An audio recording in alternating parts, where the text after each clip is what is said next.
said, I hope pay TV never comes.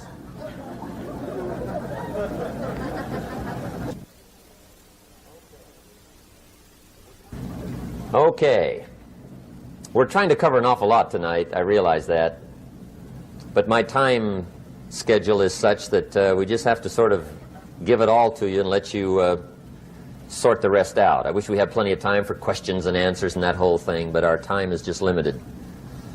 But we are trying to go through an awful lot, I realize that.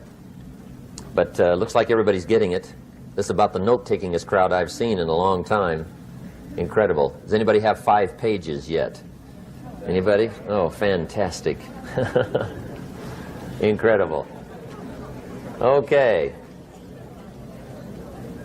Maybe you heard the story about the preacher down in Texas, southern part of the country. He was an evangelist back in the horse and buggy days. And he was very good at being an evangelist, and a lot of people used to come and hear him preach. And one day he put up his tent in one of these Texas towns and expected a big crowd as usual, come and hear him preach. And he got there, first night of the tent revival, walked in. 7:30, time to start. And to his surprise, the tent was empty. He thought, well, something must be drastically wrong. So he waited till 7:45, nobody showed up. 8 o'clock, zip. Finally, 8:15, one lone cowboy wandered up on his horse, tied his horse up outside, came in, sat down on the front bench, right, waiting for something to happen. The preacher thought, well, at least I better go down and talk to the cowboy. So he walks down, talks to the cowboy, and he says, Cowboy, I'm the preacher. And he said, I don't know what to tell you. Something's gone wrong. He said, this tent was supposed to be full of people. He said, I'm embarrassed. He said, you're the only one that showed up. And he said, I really don't know what to do. And the cowboy said, well, I'm not a preacher, so I really can't tell you what to do. You know, he said, I'm just a cowboy. But he said, I know this, if I went out to feed my cattle and only one showed up, I'd at least feed it. The preacher thought, hey, the cowboy is right. If you've got a good idea to share, you should share it, if there's 1 or 1,000. So he got kind of inspired by this conversation, and he jumped up on the platform and started to preach. As if the tent was full of people, just exploded. And he went for an hour. Hour and 15 minutes, just kept rolling. Finally, he quit. And when he finished, he came down off the platform, talked to the cowboy again. Says, well, cowboy, what did you think of my sermon? And the cowboy said, well, I'm not a preacher, so I really can't tell. You know, he said, I'm just a cowboy. But he said, I know this. If I went out to feed my cattle and only one showed up, I'd feed it, but I wouldn't dump the whole load on it.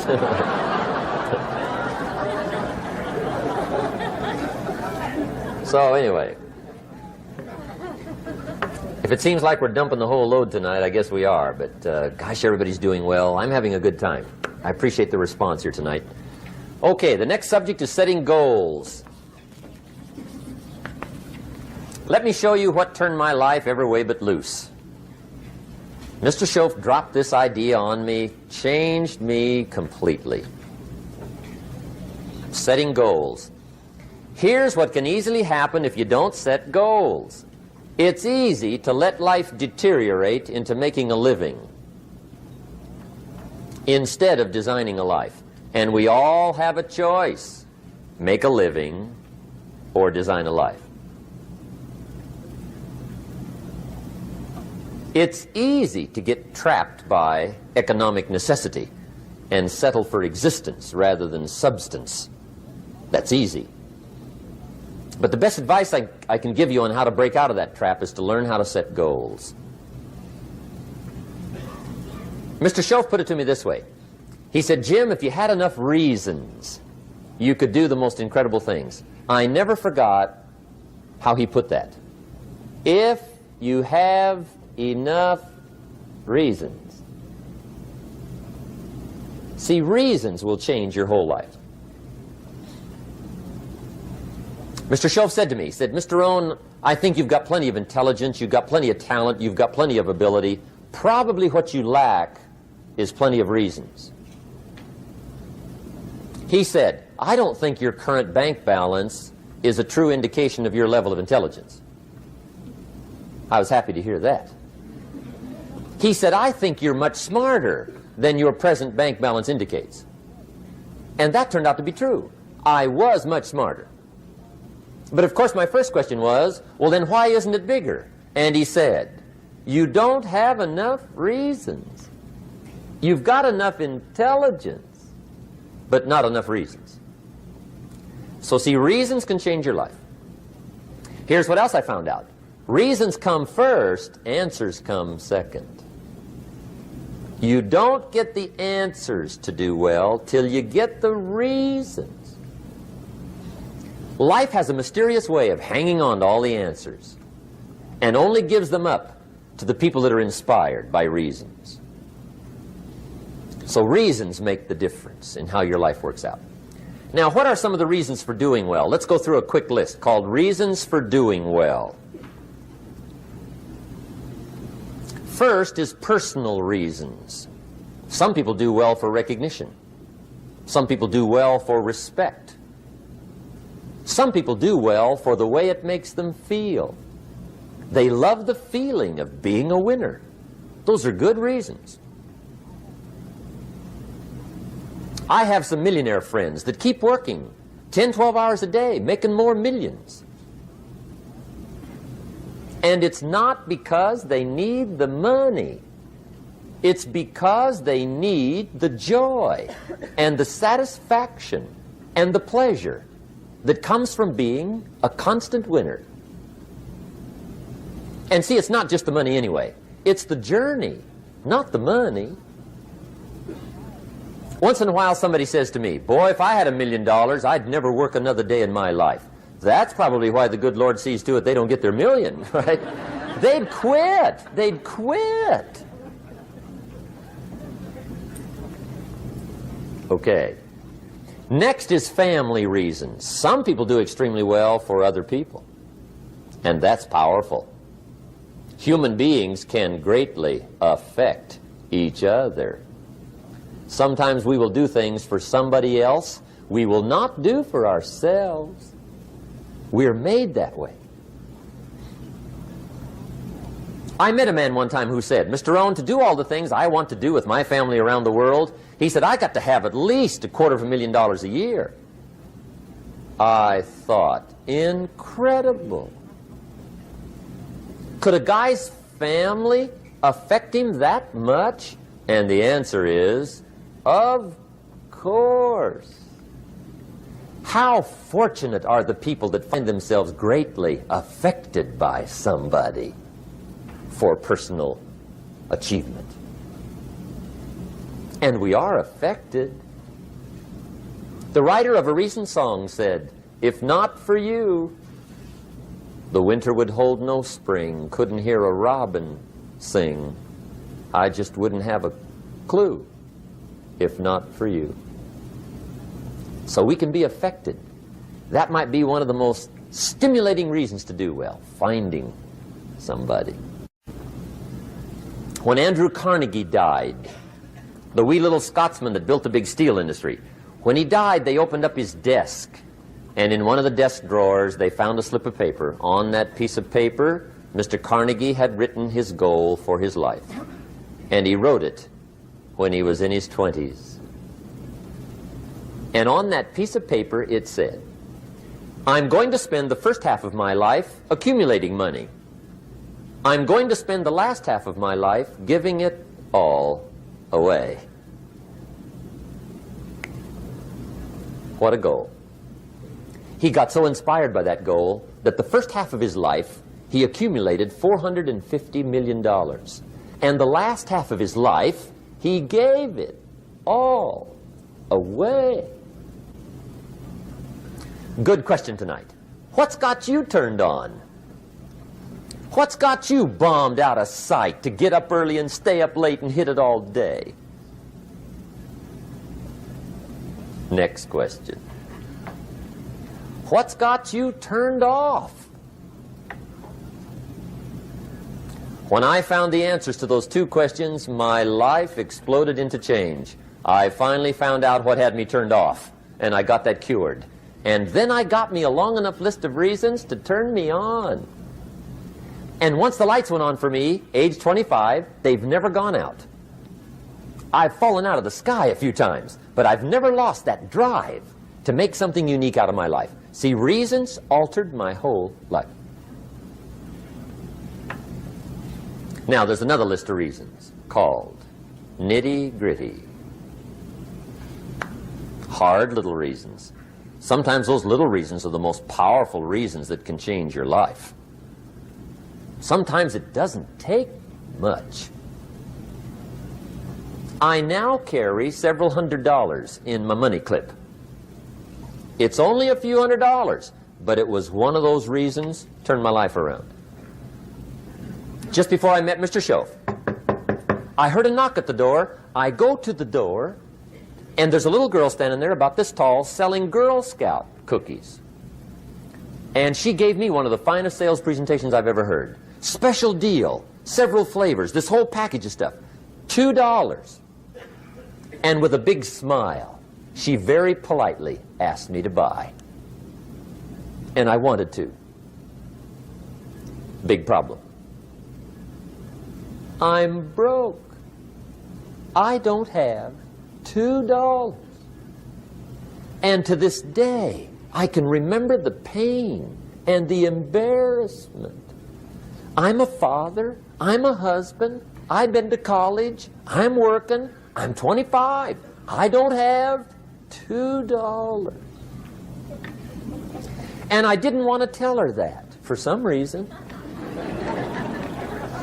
So I did what I thought was next best. I lied to her.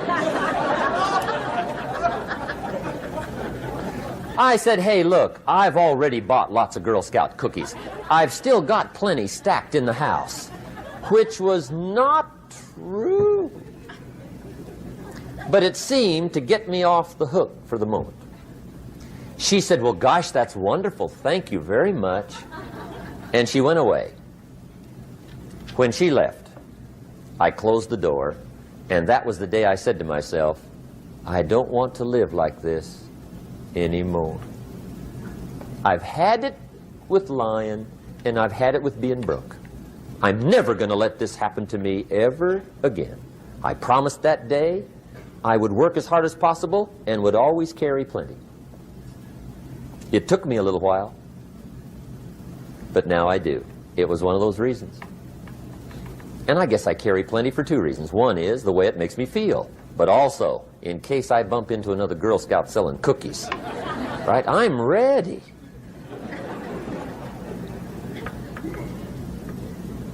I walked out of the Bank of America one time up in Saratoga, California, where I used to live. Two little girls selling candy right outside the bank. Good place. Some girls' organization they're working for, right? I come walking out of the bank. This first little girl walks up to me. She said, Mister, would you like to buy some candy? I said, I probably would. What kind is it? She said, it's almond roca. I said, my gosh, that's my favorite. She said, wonderful. I said, how much is it? She said, it's just $2. I thought, incredible. I said, how many boxes of that candy have you got? She said, 5. And her little friend was standing there. She was selling candy too. I said, how many boxes have you got? She said, I've got 4. I said, that's 9. I'll take them all. They said, really? I said, yeah, it's my favorite. I've got some friends. I'll pass them around. They got so excited, put all this candy together. I reached in my pocket, gave them the $18. When I've got the candy and they've got the money, that first little girl looks up at me. She says, Mister, you are really something. How about that? Can you imagine only spending $18 and have somebody look at you in the face and say, you are really something? Now you know why I carry heavy, right? I'm not going to miss anymore. It was just one of those reasons. Helped to change my life. One of my nitty-gritty reasons was budget finance. Budget finance used to grind my soul. Way back in those early days, I had fallen for one of those consolidation loans, where you take all your little hard-to-pay bills, put them into one big impossible-to-pay bill, right?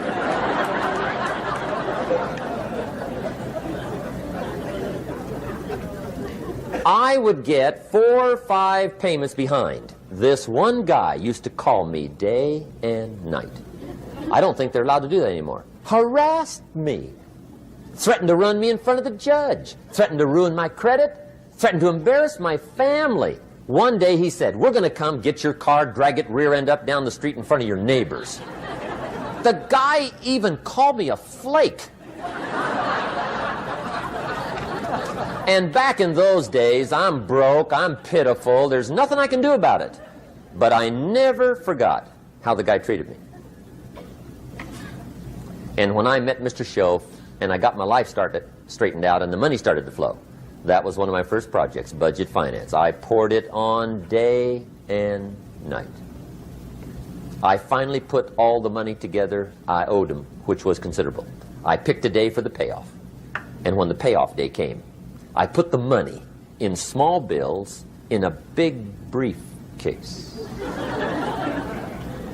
And I walked into the budget finance office on Wilshire Boulevard in Los Angeles. The guy who harassed me so often, his desk was about 3 back. I walked right up to his desk, startled him. He wondered what I was doing there. It was the first time I'd been there since I borrowed the money, right? Without saying a word, I opened up this briefcase, dumped this pile of money all over his desk. I said, count it. It's all there. I will never be back. And I turned around and stormed out. Now, that might not be noble, but if you haven't tried it, you've got to one time.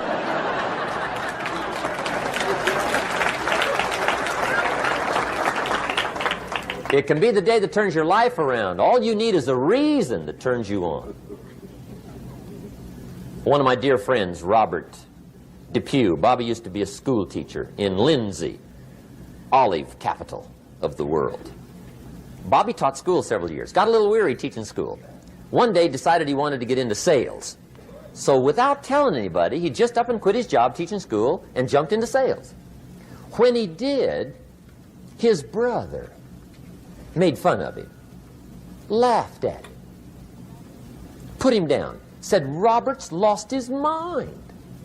Had a good job teaching school, now he thinks he's a salesman. He's going to go down the drain, lose everything. Just put him down something fierce. Bobby said, the way my brother acted when I got into sales, he said that made me so mad, I decided to get rich. And my question for you tonight is it possible to get that mad? Of course. Wealth is not a matter of intelligence. It's a matter of inspiration. Today, Robert happens to be one of my millionaire friends. Bobby's rich.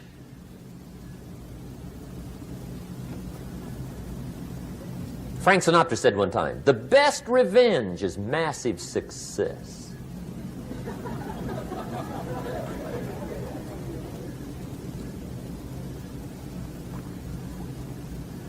Hey, get you a long enough list of reasons so that after tonight you never lack for inspiration. You might not have all the answers right away, but you can get the answers if you can get the reasons. Now let me give you a little simple formula for goal setting. Okay?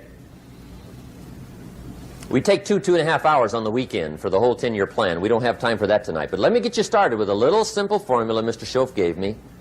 And maybe this will be helpful. First of all, I've divided goals into 2 parts. First is long range. Long range goals. That's your dreams. Your dreams for the next 3, 5, 10, 20, 30, 40 years. Actually, the rest of your life.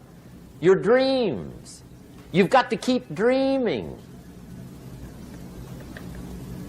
Ronald Reagan, president, said to the joint session of Congress a few weeks ago, "The Republic is a dream. And if we don't keep dreaming, we will lose the Republic. Your better future is a dream for yourself and for your family. Where do you want to go? What do you want to do? What do you want to be? What do you want to see? You've got to dream dreams." There's a Bible phrase that says, "Without dreams and visions, people perish." You've got to have something to go for that inspires the heart and the soul. Dreams. From the children of Sanchez, it says, "Take the crumbs from starving soldiers, they won't die. Take the bread from hungry children, they won't cry. But without dreams, we all will die." You've got to dream. Don't lose your dreams for yourself, for your future, for your family. The dreams of love and enterprise and travel and doing things, becoming something unique on your journey here. Don't lose your dreams. Do some dreaming. That's long-range goals. You've got to have those. So that's number one. Here's the second part of goals, short range. Short-range goals. That's your goals for tomorrow, this week, this month, this year, the immediate future. We call these confidence builders. Because if you set up something short-range, go for it, get it, latch onto it, work hard, accomplish it. That starts building your strong feelings to go for your dreams. Now, I've divided goals into three categories. Here they are. Number one is economic. That's your goals for money, income, business, profits, production. Economics. Make sure you've got your economics well planned. Economics plays a major role in everybody's life. Economics is major, which means it ought to be meticulously well planned for tomorrow, this week, this month, this year, long range. What if you asked somebody tomorrow if you could see their meticulously well-planned list of economic goals? What would they probably say? They say, "You some kind of a nut? You must be weird." Hey, I found out what success is. Success is doing what the failures won't do. Make sure you've got your economics well planned. It'll put you in the top 5%. One of the key little subjects we talk about on the weekend is the 7 fundamentals for wealth and happiness. And that's one of them, well-planned economics. It's a fundamental if you want to do well. Join the top 5%. Anybody in this room can join the top 5%, if you will. Okay. Now here's the second category of goals, things. Make a list of the things you want. And on my list of things, now I put everything. Little things as well as major things. Doesn't matter how small it is, it goes on my list. I used to just put major things, cars, homes. I don't do that anymore. I now load my list with everything. Everything. And the reason is, part of the fun of having a list is checking it off. That's it. Boy, at the end of the day, if you can go, got it, got it, got it, got it, got it, got it, whatever it is, right? You get into the habit. So load up your list, the things you want. Now, when you check off something major, celebrate. That's an important point to make. Celebrate your achievements. Live it up. Have a party when you reach something you've worked for a while. See, we all grow from two experiences. One is called the pain of losing. The other one is called the joy of winning. We need both of them. Amplify them as much as you can, which also means make losing painful. If you set up something, fooled around, didn't get it, put it on yourself. On the other side, if you did get it, congratulate yourself. Self-congratulations is a sign of maturity. Seeking congratulations is a sign of immaturity. But hey, winning and losing, see, that's what it's all about. That's the name of the game. Now, some people lead such mediocre lives, at the end of the day, they don't know whether they're winning or losing. They got no clue. Guy's just going through the day with his fingers crossed. There's a better way. Okay, here's the third category of goals. Personal development. Put those goals together. Personal development goals. That's your goals to be stronger, more decisive, be a speaker, be a leader, learn a language, all kinds of skills. Okay? The whole weekend seminar was designed to improve all your skills so that you walk away more skillful. And that's what you want, the personal development skills. That's what attracts, that's what brings good things to your life, the person you become more skillful. Now, this is quite a package to work on. Economics, things, personal development. For tomorrow, this week, this month, this year, long range. Okay? That'll get you started. Now, here's the simple formula for setting goals. It goes like this. A, work on your goals. That's step one. Work on them. And I put the word work there deliberately. Setting goals is plain hard work. I don't want to kid you. We haven't come here tonight to kid each other. It's work. I know it's work. That's why a lot of people just let it slide. It's work. Many people work hard on their job, but they don't work hard on their future. They just let that slide. And the work involved is making plans. I know most people don't. I understand that. But don't let that be you. Guy says, well, yeah, you work where I work, but the time you struggle home, it's late. You've got to eat a bite of supper, watch a little TV, get to bed. You can't sit up half the night. Plan, plan, plan. And the guys behind. Good worker, hard worker, sincere. But you've got to be better than sincere, working hard. You've got to be better than a good worker. You've got to be a good planner. Somebody once wisely said, the people who fail to plan are planning to fail. Well said. So work on your goals. Here's step two. Write your goals down. That's so important. I teach my staff around the world, put your goals in your journal. Because one of the major people you want to study is yourself. Say, here's the list of goals I put together 3 weeks ago. Here's the list of goals I put together 2 years ago.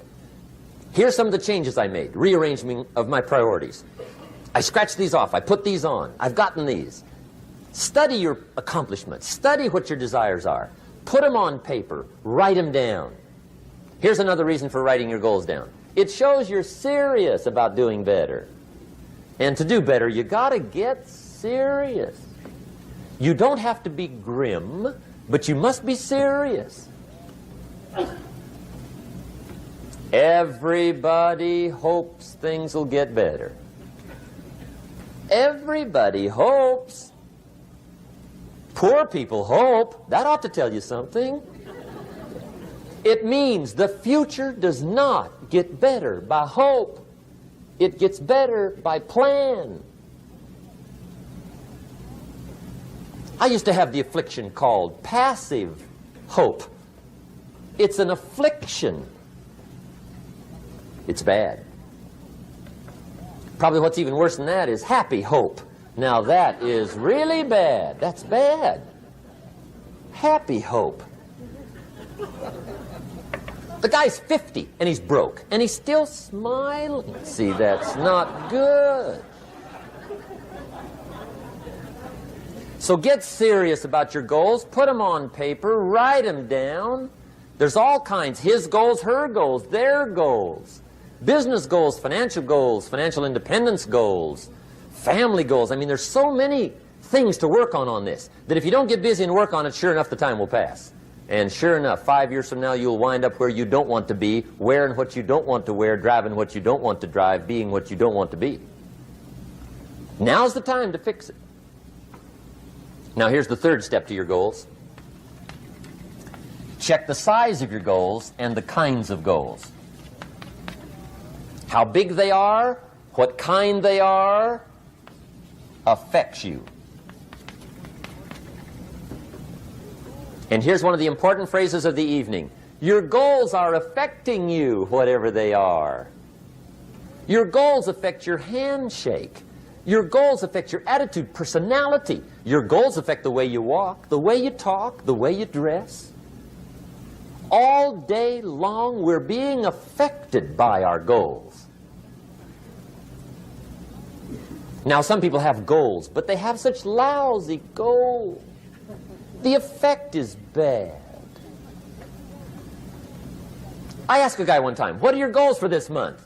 The guy said, look, if I could just scrape up enough money to pay these lousy bills. That was his goal. I'm not saying it isn't a goal. It's a goal, but it's such a lousy goal, the effect is bad. You don't jump out of bed on Monday morning and say, oh boy, another chance to go out and scrape up the money to pay my lousy bills. See, you don't do that. Usually you say, oh, not another Monday.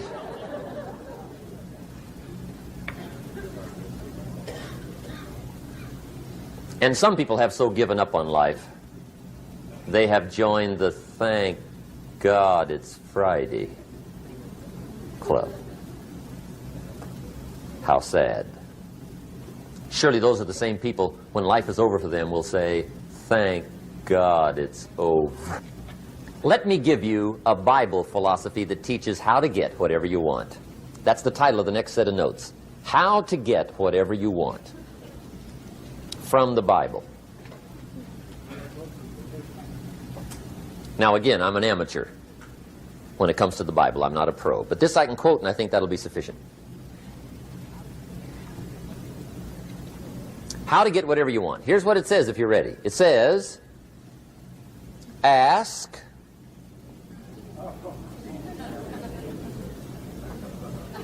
That's it. End of notes. Ask. If there's one art in life to learn extremely well, that's got to be one of them. The art of asking. What does ask mean? Ask means, what do you want? And the formula is staggering. It says ask and what? A guy ought to look into that.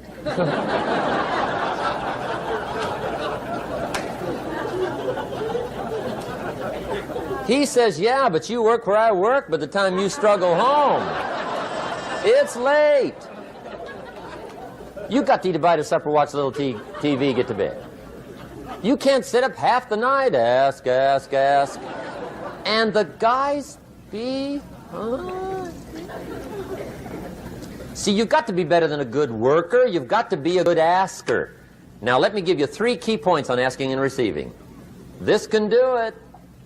Number 1, asking is the beginning of receiving. Asking starts a unique process, mental and emotional. I don't even know how it works. All I know is it works. It's like pushing a button and all this machinery starts working. I don't know how. It just works. There's a lot of things you don't need to know how. Just work them.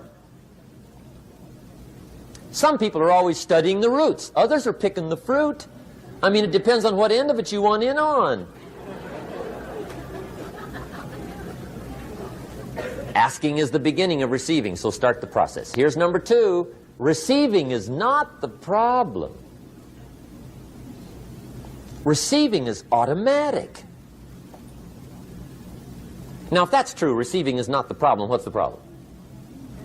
Failure to ask might be one of your major problems. I don't know. Check it out. The guy says, oh, now I see it. I got up last year and hit it every day, but there's not a scrap of paper with my goals on it. Good worker, poor asker. So you got to change that. Here's number 3.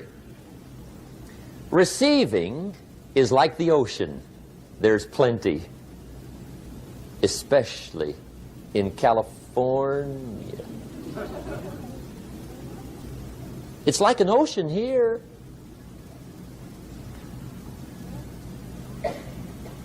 Success is not in short supply. It isn't rationed, and you stepped up to the window and it was all gone. No, no, no. It's like an ocean here. Now, if that's true, what's the problem? Well, some people go to the ocean with a teaspoon. Have you got the picture? See, what you want to do in view of the size of the ocean is trade your teaspoon for at least a bucket. And you'll look better down at the ocean. Kids won't make fun of you, right? Okay. Now, there's two ways to ask, and we'll wrap up goal setting. Two ways. Here's number one. Ask with intelligence. It didn't say ask intelligently, but I'm sure it meant that. Don't mumble.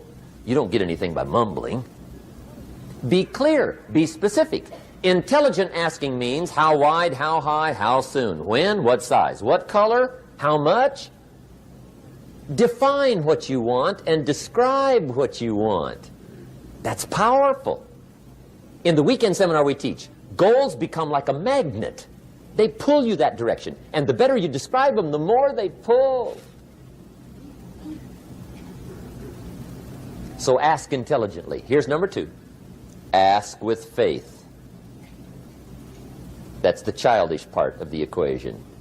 Believe you can get what you want like a child. Not an adult. Adults are too skeptical. So the formula really reads, make plans like an adult and believe in them like a child. And the most incredible things will happen. Just try it for 90 days. Just try it. You can always go back to the old ways. Just try it. Just 90 days, 90 days. Now here's the last qualifying phrase on goal setting, as we promised to qualify everything. And it simply goes like this. Remember, you won't get everything you want. And we've already studied the reason for that. Simply, sometimes it hails on your crop and rains on your parade. It's that kind of planet. So you won't get everything you want, but if you will work this goal-setting formula, you can get plenty for wealth and happiness. Okay, that's goal setting. We use it around the world. We recommend it. Now, maybe it won't work as well for you as it has for me. I don't know. Maybe not. But what if it did? You got to try. Okay. Here's the last subject, the day that turns your life around. Let me just quickly give you a list of 4 emotions that can change your life in one day. Emotions are powerful. Sometimes it doesn't take much to alter your whole life direction.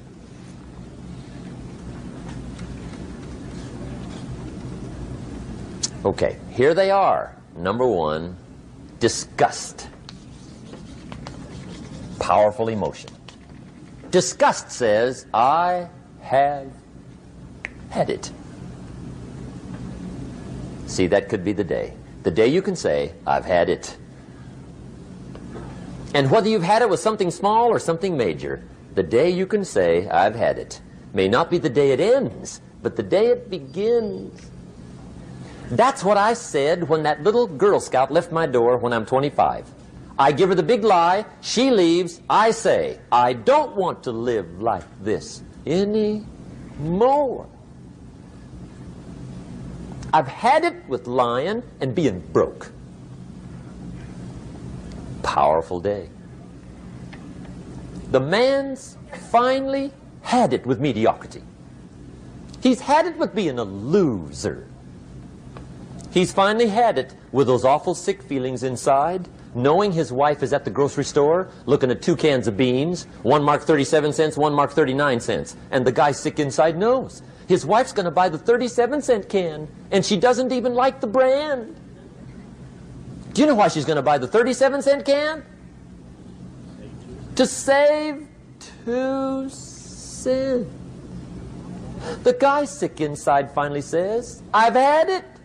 Being on my knees in the dust looking for pennies? We're not living like this any more. Could be the day that turns your life around. The day you can say, I've had it. He walks into his closet and rips everything in it to shreds and says, I've worn this embarrassing stuff for the last time. And not only will I never wear it again, no one else will ever wear it again. Commit an act that says, I've had it. Powerful. Here's the next one. Decision. And decision making is powerful. And it's emotional. That's those knots in the pit of your stomach, right? Waking up in the middle of the night in a cold sweat, trying to decide. We sometimes call it inner civil war. What shall I do? Well, for progress, you must decide. The best advice I can give you came from a wealthy friend of mine who said, if it's easy, do it easy. If it's hard, do it hard. Just get it done. If you went home tonight and in the next few days cleaned up a whole list of decisions, that might furnish enough inspiration for the next 10 years. I found this out many times after you've decided. Getting on with it is easier than deciding. Sometimes decision is the toughest part. Here's the next emotion, desire, wanting to bad enough. And I don't know how to tell you to want to. That's something you've got to come up with. There's two things I know about desire. Number one, it comes from inside, not outside. You don't send off for it. Number two, I know desire can be triggered by something. Who knows what it might be? Sometimes desire waits and sleeps for something to happen. Maybe it's a book, maybe it's a song, maybe it's a sermon, maybe it's a lecture, a seminar, maybe it's the conversation of a friend, a happening, an event. Who knows? The best advice I can give you is what I give my staff. It goes like this: welcome every human experience. You never know which one is going to turn it all on. Even the bad experiences. Sometimes from the bitterest experience comes the greatest awakening. So let down the barriers, take down the walls. The same wall that keeps out disappointment keeps out happiness. Let life touch you. Don't let it kill you, but let it touch you. Here's the last one. This one's powerful. Resolve. Resolve says, I will. Two of the most powerful words in the language. I will. Benjamin Disraeli once said, nothing can resist a human will that will stake even its existence on the extent of its purpose. Shortly put, I'll do it or die. See, that's powerful. That could be the day that turns your life around. The world has a strange way of stepping aside when somebody says, I'll do it or die. The man says, I will climb the mountain. They've told me it's too high, it's too far, it's too rocky, it's too difficult, it's never been done before, but it's my mountain, I will climb it. Pretty soon you'll see me waving from the top. Or dead on the side, because I ain't coming back.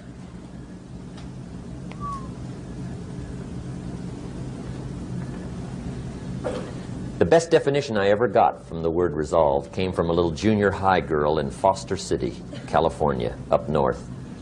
I'm talking to the junior high kids one day. I love to ask kids definitions. They come up with beauties. I got to the word resolve and I asked, who can tell me what resolve means? And I got several hands, and they were all pretty good, but the last one